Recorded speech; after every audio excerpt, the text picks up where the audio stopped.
So welcome everybody. This is the House of PMO product launch for the next level of certifications from the House of PMO. I'm Lindsay and I am one of the co-founders of House of PMO. Been in and around PMOs for many years now, doing many different things. Probably most recently been doing the PMO Flash Mob, which most of you might have already heard of. And then House of PMO came along this year as a slight rebranding. So PMO Flash Mob still exists. It's still part of House of PMO. And before that, did used to work in PMO myself, also been a recruiter around PMOs and done lots of other things in terms of writing and advising and doing careers counselling type stuff, all with people in PMO. Eileen? So my name is Eileen Roden. So again, as Lindsay actually did work and managed a number of PMOs when I always say when I had a proper job.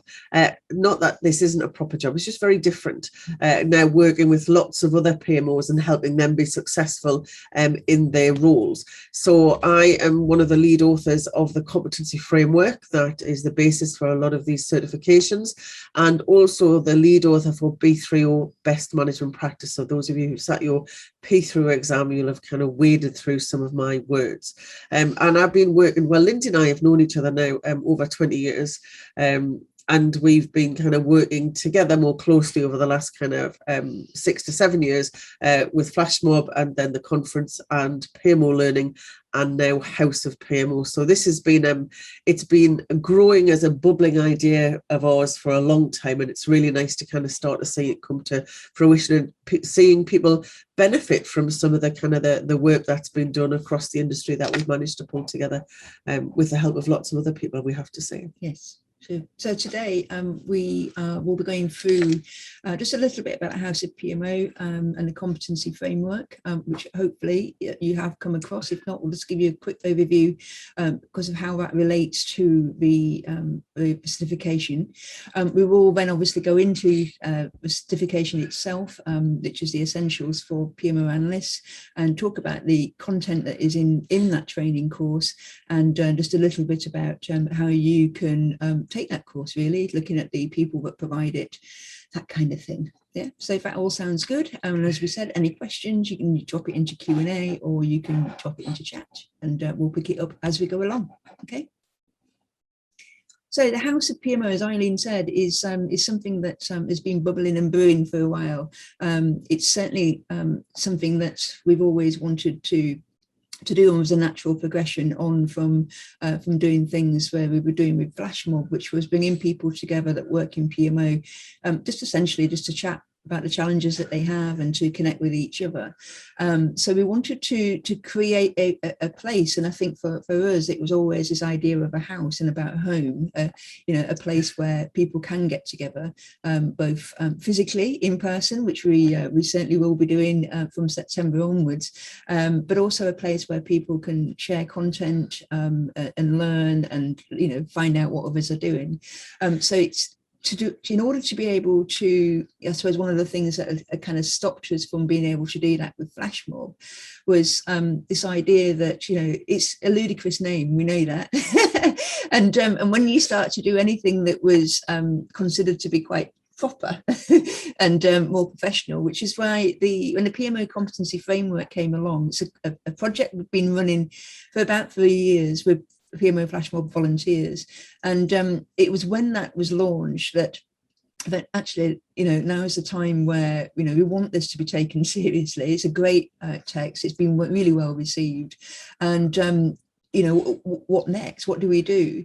And the obvious thing is that with anything like Competency Framework, there's elements of skills gaps, and potentially you're going to have to go down a training route maybe to fill those gaps, which meant that we realistically, it became a, real reality that we could actually have, training and qualifications based on a text, which is the competency framework. And because of that, it made us think, well, for a professional body, if you look at what professional bodies are, they do need bodies of knowledge, they do need training and qualifications as a base for a professional group. We already had the things like the events and the knowledge sharing going on. So it just felt like it were a natural progression. So this year, launched in February, the House of PMO has started to open its doors and welcome people in, and over 1,000 members now have joined us, and from all parts of the globe as well. It's, yeah. it's very, I know we're based in the UK, but it's actually becoming a global organisation. So we're getting lots of people inputting now from across the globe. Yeah, which is great. So talking about that competency framework, then, like I said, it had to be, a massive piece of work, and not an easy piece of work to do. As you all know, working in PMO is not it's not an easy thing to try and to put neatly in a nice little box and say, this is what PMOs do. I think this has been one of the discussion points over the last 20 years about what PMOs do. And, so if you just knock onto the next slide, we'll just show you just the breadth really of what we were having to deal with. It's, with PMOs, there are different contexts. We know that it's, the different project officers, program officers, portfolio officers, center of excellences. There's different levels of roles in there and different types of roles in there. There are different knowledge, different knowledge that you need, not just from PMO, but also, the context in which we're working, whether that be projects, programs, change management, business analysis, all these kind of different things. And underpinning all of that are different knowledge, skills and behaviours that are required in order to be able to perform the role. So all of that is encompassed in that little book, which is there. And not only does it allow people to see, a standard in terms of, as a PMO analyst, this is the expectation, this is what this role does, and this is what it is. But not only that, it's what kind of competencies you require in order to be able to perform that role, and the underpinning knowledge, skills and behaviours. And also with a competency framework, like any competency framework, you can do a self-assessment against that, which is what's always been missing in PMO. Certainly for my main driver for wanting to do this was that we're not project managers or program managers. Exactly. So you wanted to be able to do a self-assessment against the actual real role of PMO, which is why we've got you today. So if you're not familiar already with the competency framework, just to knock it on, these are the four main competency domains that we have, which is administration, delivery support, PMO management, and P3M enabling. It's important we talk just briefly because it is the underpinning part to the certifications that we have. So from those four, if they extend it out, you can see in more detail in terms of a delivery support side. Those are the bits that you'll probably really, and love, we do every day. Certainly from an analyst point of view. And I was thinking about this morning when I was walking the dog. This is all about the engine room of the PMO. These are the the things that make the PMO go. These are those where you do all the tinkering but also make things go. And these are the real foundational stuff that we're doing day in, day out. So the delivery support stuff is delivering those supporting projects and programs, and the P3M enabling is all around creating that kind of environment or ecosystem in which projects and programs can actually be delivered successfully by, for example, putting things in place like delivery frameworks, governance frameworks, putting in tools, processes, all of that kind of good stuff. And administration and PMO management probably doesn't need as much explanation, but certainly for the session today, when we're talking about the PMO analysts, we will be looking very much in detail around delivery support and enabling. Not only, as I said, from terms of doing a role of PMO, is that it's not just around projects and programs and portfolios, because they absolutely, has to be there. There's that foundational knowledge. But there's also change management, business analysis, and of course, leadership and management if you're working in the PMO management field. So there are competencies that exist outside the PMO domains. And here we reference 6 further competency frameworks that PMO people should be interested in looking at in terms of, broadening and making sure that they have the competencies, to do their role. So for example, you may look at the project management framework if you are running a project. For example, if you're implementing a P3M tool solution, you may choose to run that as a project within your PMO, and you may look at project management capabilities and competencies in order for you to do that. And it's the same applies for the other, for all 6 of those things there. And we'll talk a little bit more about the foundational knowledge, because there's certainly some of that is expected with the PMO Analyst certification. So in terms of the roles, hopefully you're already familiar with the fact that the PMO Administrator certification already exists. It will be, one of 4. We're here today to talk about level 2, which is the PMO Analyst, but there are 4 clearly defined role profiles that are available in the competency framework. And it's the role profiles that help us to also create the courses, of which Eileen is going to go into detail with what those, what the course content looks like. So in terms of PMO roles and certifications, we have got, collectively they're known as the House of PMO Essentials. And the key word for that is the essentials. And this is about being able to, what are the essential things you need to do in order to perform your role well? We know that we can't go into every single thing that a good PMO analyst needs to be doing in their day-to-day role. The simple reason is I don't think anybody is willing to sign up for a 6-month training course Absolutely. on everything. So it's the essentials. So it's, it's actually, if you look at the competency framework, we show you exactly what kind of things, are needed to perform that role. And that's what you will start to see when we look at the training context of how that figures in the PMO Analyst course. But Eileen will tell you a little bit more about, the length of course and why it's that length and all that kind of good stuff. So you can see PMO Essentials for PMO Administrators is already out and is available. Training providers are already offering that. And if you're interested in that, you can look at the APMG International website for that certification, and there's a list of training providers there that you can have a look at and get in touch with. And we have to say in a couple of weeks' time, we'll also have all of that information on the House of PMO website. Yeah. We'll show where all of the training providers are, so you can pick the one for your particular kind of region, or if you want to do it in a different language or whatever, then you can get that from the House of PMO in a couple of weeks. So you can see that we also will be coming down the line, certainly by the end of the year, the PMO manager level, and then early next year, the PMO director level. Eileen likes to call these, internally, they're called HOPE courses. Well, House of PMO Essentials, yes. So we've got hope for administrators and a hope for analysts, hope for managers, and hope for directors. So there's hope for all of us. There you Certainly, go. Indeed. Okay, so the essentials for PMO analysts then, Eileen. Let's just take you through it in a little bit more detail.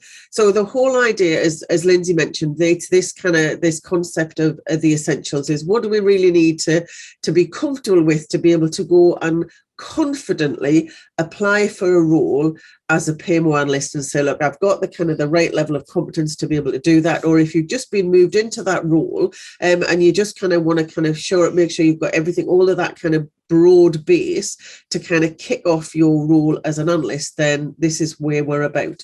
Now, I think it's worth recognizing at this point is that the analyst role in the real world, the analyst role is probably the broadest role in the PMO. So we start off with a PMO administrator who does project program management administration. That's fine. We come into an analyst role, and it starts off with, you're the person who can work directly for the project program portfolio manager, even though you might have a PMO manager, but is doing things really to help and support them, is really the one step up from the administrator. at the top end of the senior analyst role tends to be somebody who is working in and around on a project, who almost deputizes for the project or program manager. And they're the person who the project or program manager looks to say, can you just give me a bit of help? I'm trying to sort out how we do risk management on the project. How would we kind of do that? So they're the person who kind of absolutely knows the processes and the systems and tools, and almost advises and coaches project and program managers. Now, in order to, to do a course that covers the whole remit of all of those people in the analyst role, would really kind of we would be really struggling. So we have to just kind of conscious that this is for those people who are stepping into the analyst role, who are just kind of starting off. So we do that kind of base foundation knowledge, and we talk about not just kind of what you need to know to start, but also give you some kind of help and guidance in terms of kind of what that might look like as you progress through your role as an analyst. And I think it's probably worth saying is that, well, though we're focused on the essentials to start with, there's nothing that says there'll not be some further kind of qualifications or accreditations further on down the line for those of you who are perhaps more adept in this role. So this is for anybody who's kind of, as it says there on the slide, current or aspiring PMO analysts. Now, we use the term analysts. Sometimes you might be called coordinators or support officers, or kind of PMO resources. I think I had PMO advisors as well. So there's lots of other job titles, but it's that kind of level. And what we're doing and what we're seeing is that for people who are coming onto the course, what we can't do is kind of go back and revisit all of the administrator course information. So we need people who are coming onto the course who've got a generic understanding of projects or programs or portfolio management. So you actually kind of understand, kind of what is a project, what is a program, because I said we've covered that on the administrator course. The expectation is now you have that understanding of the context within which you're working. So going back to the kind of the role description of the PMO analyst. So this is really about kind of the two kind of key aspects that we'll be looking at here. Is firstly is about supporting the project, program or portfolio manager in delivering and coordinating, planning, controlling. So all of those kind of project, program, portfolio management aspects, you're there to support the delivery teams to do what needs to be done. There is actually a second aspect to the PMO analyst role, as Lindsay had mentioned. It's not just about supporting project and program management in terms of the delivery, but it's also working potentially with a PMO manager to set up the infrastructure or the ecosystem that's required in order for projects and programs to run successfully, which is where we touch on the PMO enabling competencies. And we'll come back to touch on the specifics of that in a moment. So in terms of kind of some key bullet points in terms of what our expectation is of a PMO analyst, we're going to be providing lots of P3M services. And again, we'll cover off this concept of what is a PMO service, the service catalogs, etc., and how they are set up and managed. So that is a kind of a key role for the PMO analyst, is kind of delivering those services. Not surprisingly, as is in almost, I think, every PMO role, is an amount of reporting. So again, as a PMO analyst, that ranges from just collecting the information and presenting it into a digestible format, to doing some really kind of detailed analysis and extraction and extrapolation of that data to give something more meaningful in that role. Somebody spotted it, says PMO administrator. See, so what I often do is see, it's because I really it really annoys me, is I'm just going to, yes, just to show how dynamic we are and how live we are. Look, it says the PMO analyst now. So definitely has the reporting aspect in that. And also the analyst, you're potentially starting to educate and train people on what needs to be understood in the wider context. So again, we'll be providing some education training, some of the skills and capabilities to do that. We are also kind of supporting senior management. So if there's a drive for project program management in the organisation, typically the analyst will be working to support that as well. And you may actually take ownership of some of those services. So taking on the role of service manager for one of those services. So that's kind of based on kind of the work that we did in the competency framework, identified that was the kind of the broad brush responsibilities of an analyst. And so the certification is set up to get us kind of through the door into that kind of role. So the first thing is to mention is this kind of foundational knowledge that we need in order to kind of to get there. Now, there is some prerequisites. So whichever ATO you go to, they will be checking. ATO? Accredited Training Organisation, apologies, shorthand. So any training organisation you go to who will deliver this course will ask you for some proof that you've got some foundation knowledge in one of these particular areas. So that could be a foundation certificate in Prince 2. It could be a foundation certificate in change management. It could even be an internal project management training course that you've done. It's really because we can't start, as I said, from the kind of this is a project level. There's an assumption that you will know that and coming on the course, and the training providers will be checking for that before they'll put you through and to attend the course. So overall, in terms of kind of the view of kind of what's required of a PMO analyst, depending on whether you're working in projects, programs or portfolio, absolutely kind of as you will have foundation and potentially develop into intermediate as you go through your career. You will have foundation knowledge of change management. As I say, you may not all have all of these to start with, but certainly one of them. And you may even have done some business analysis if you're working in a centre of excellence and determining what the processes are and how that all those systems work together. Business analysis may be coming your way. So that's kind of how you will kind of progress, but you do need a foundation in one of those to join the course. Got a couple of questions. Okay. Yes, an agile methodology foundation will cover that off. Yes, and having seen the syllabus and the prerequisites, it's specifically listed as one of the ones that's accepted. So absolutely, yes. What about if you have no formal training? So this is a real difficulty at the moment in terms of having to be able to demonstrate your competence. So one of the prerequisites you can do is come through and do the PMO administrators. And I would suggest, and I think, Lindsay, that's probably a good question for us to go and have a think about, because it's probably worth you formalising your knowledge with a foundation certificate. I think that would be good for your own professional development, but also good for you to kind of recognise that you've got that good foundation knowledge. And there are some very cost efficient ways to do that without necessarily having to go through and sit through on a course. You only need to have one of them as a kind of a prerequisite to attend the course. So we're not expecting everybody to have all 5. That would be absolute, kind of, that would be huge. What we're saying is potentially over your career as a PMO analyst, you will kind of potentially need to get to that level of competency. You wouldn't necessarily need to have all of the certificates, but we would like to see one before people attend that course. So we'll have a think about that. We'll put something on the website to some kind of foundation level courses that you can, or foundation level exams that you can take without necessarily sitting the course. Yes, to kind of help with that. So for those who go through and are successful, not only will you get that badge to blazon all over LinkedIn, add to your signature and kind of have printed out on A3 style and framed in your toilet.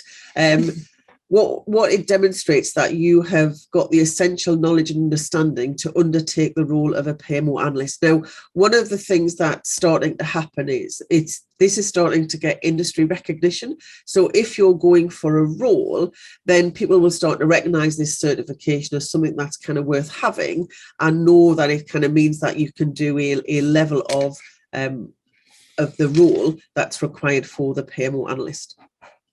So let's have a look at kind of what's actually in the training and what we cover off as we go through the training.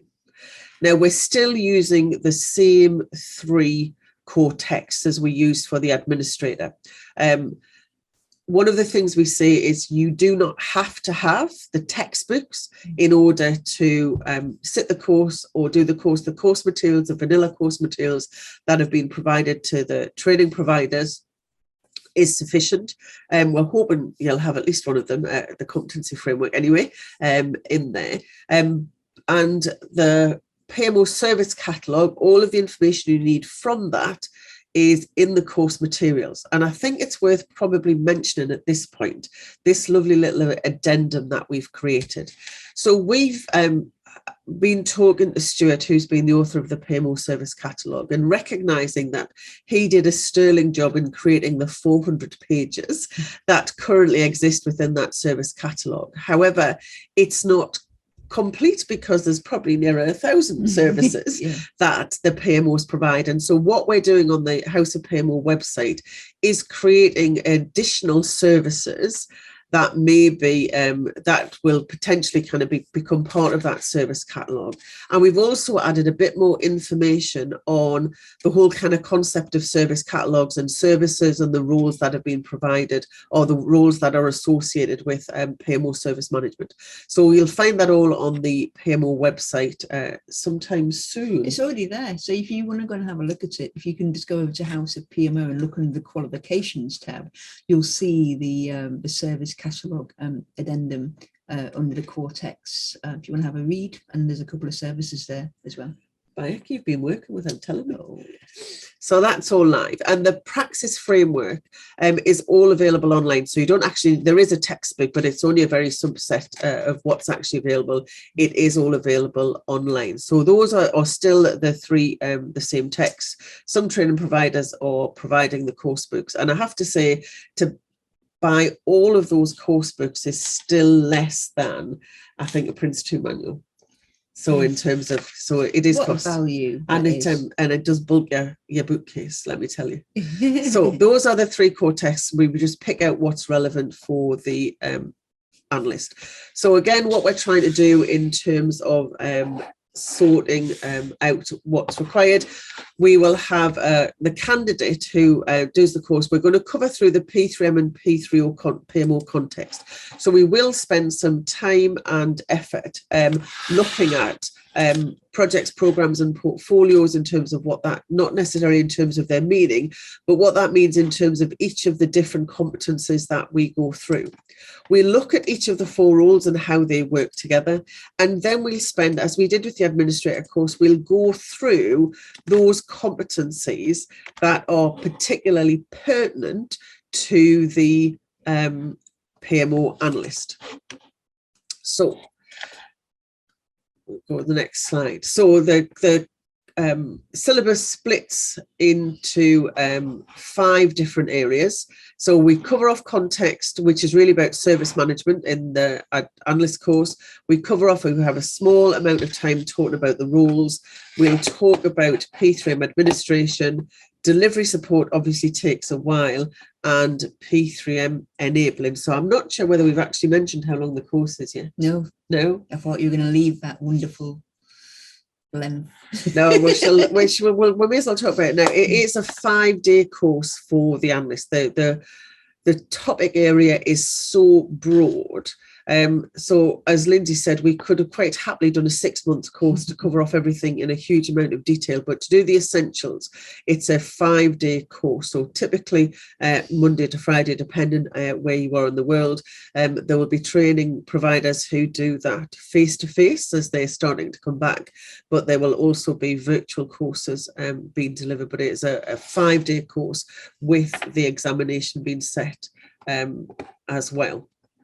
So let's have a quick look in terms of the context. Now, we didn't cover off this in the administrator course, so this is kind of new content coming in at the analyst, is to look at PMO services. So this is the predominantly the addendum of the PMO Service Catalog. So we talk about putting together an overall service strategy from our PMO, having the development of the service catalog, but also the operational handbook. So the kind of the processes and procedures that we do in the PMO itself.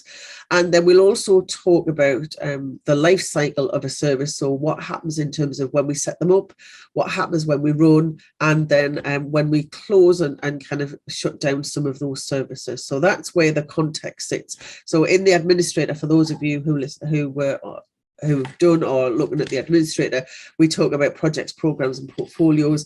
Here in the context, we look at the whole kind of service management element, because as Lindsay said, that is the vast majority of an analyst's role typically.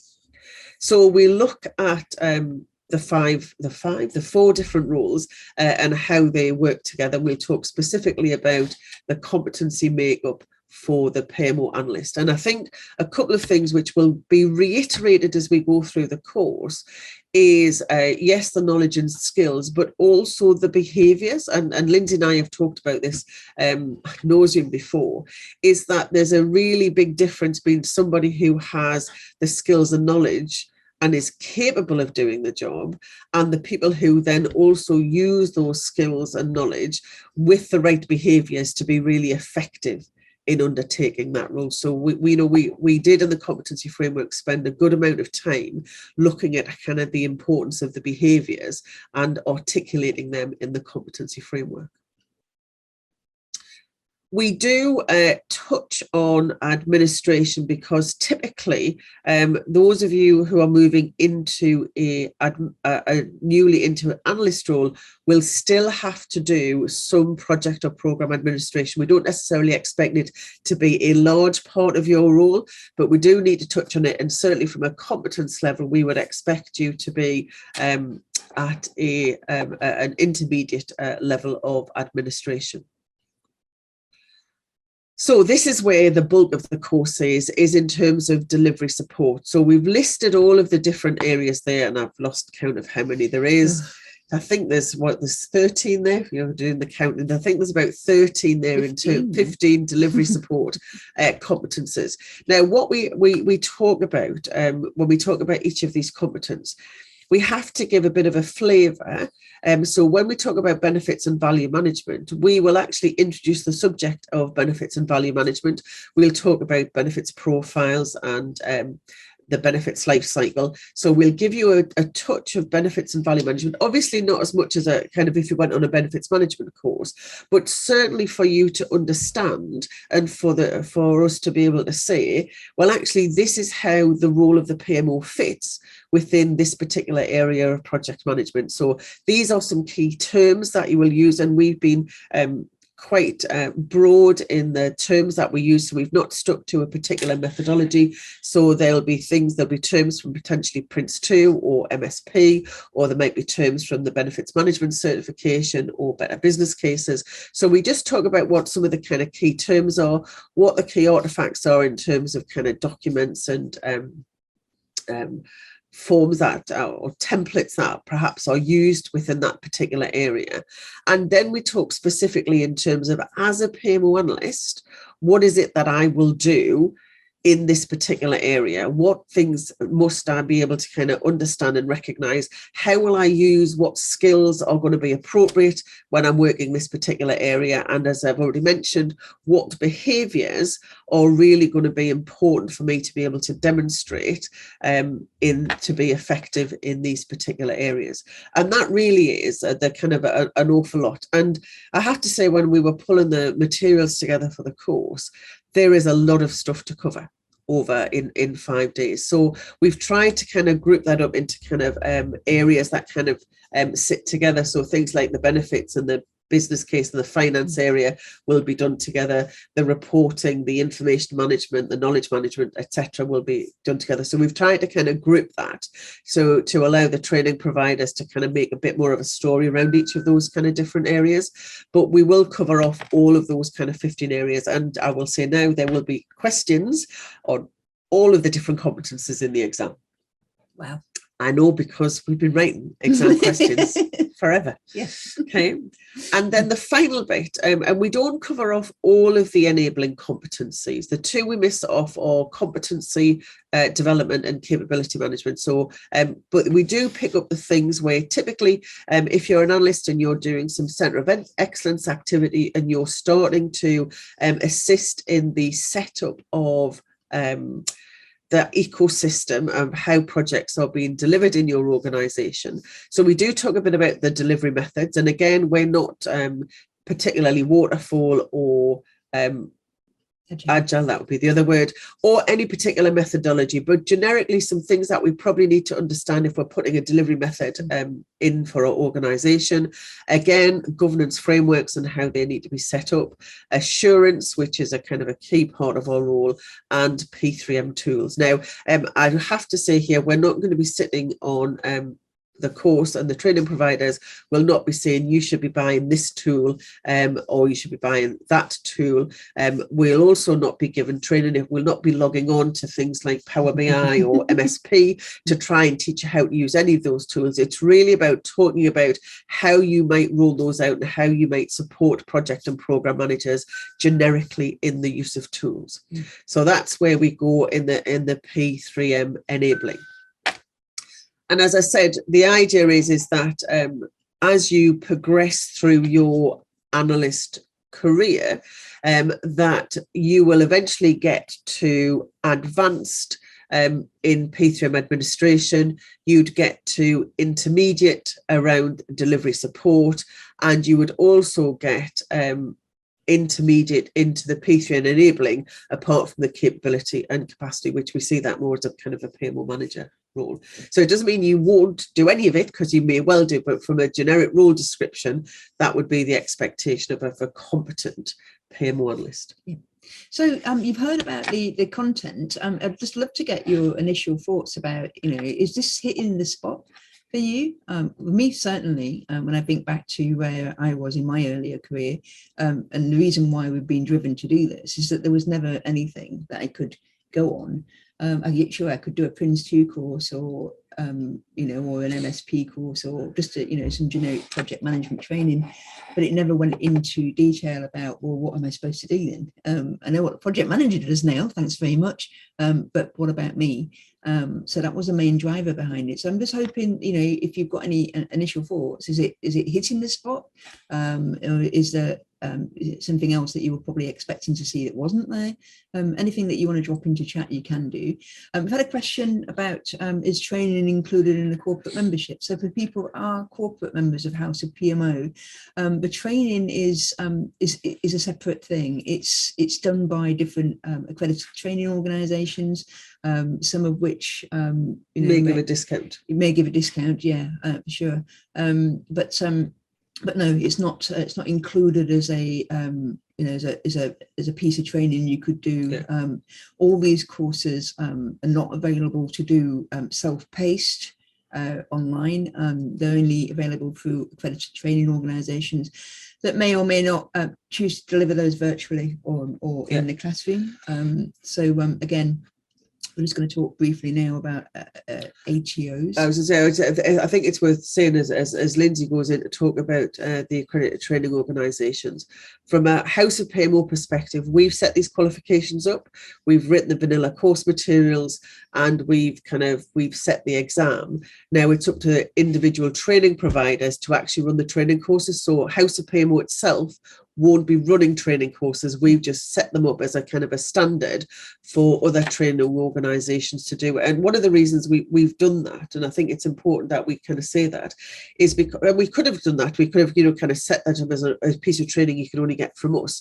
But we wanted to make this available as far and wide as possible. And the best way to do that was to get all of those kind of project management training organisations to recognise that PMO certification is also important and get them delivering this course across the globe.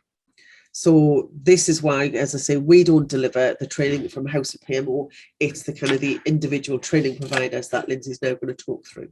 Yeah. So this is just to let you know that as Eileen's just pointed it all out, really, there's not much else for me to say, really. But so any organisation that currently delivers training are able to apply to APMG International.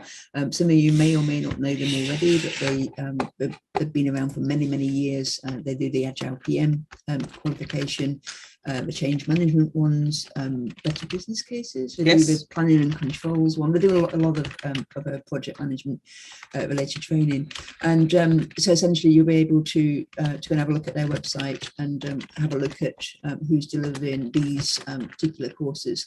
And they are, as Eileen has said, there has been international interest. So at the moment, I think we've got Canada, South Africa, yes, New Zealand, Australia, UK, that are interested in it. And that, again, was one of the primary reasons why we went with APMG. Not only are they obviously a very professional organization, but they are the ones that basically set the exams and mark the exams and all of that kind of good stuff. yes. So it, like I said, anybody can become an ATO. The interesting thing is that organizations, large organizations that you may be working for, but have a training department, can also deliver this training if they want to become an ATO for APMG. And a lot of organizations do that, don't they? And also things like kind of universities and academic organizations can also become accredited training organizations and deliver this. Yeah. So I'm not going to too much detail about the ATOs, but again, if you're interested, just get in touch with us via the House of PMO and we can help. So the APMG International website is there.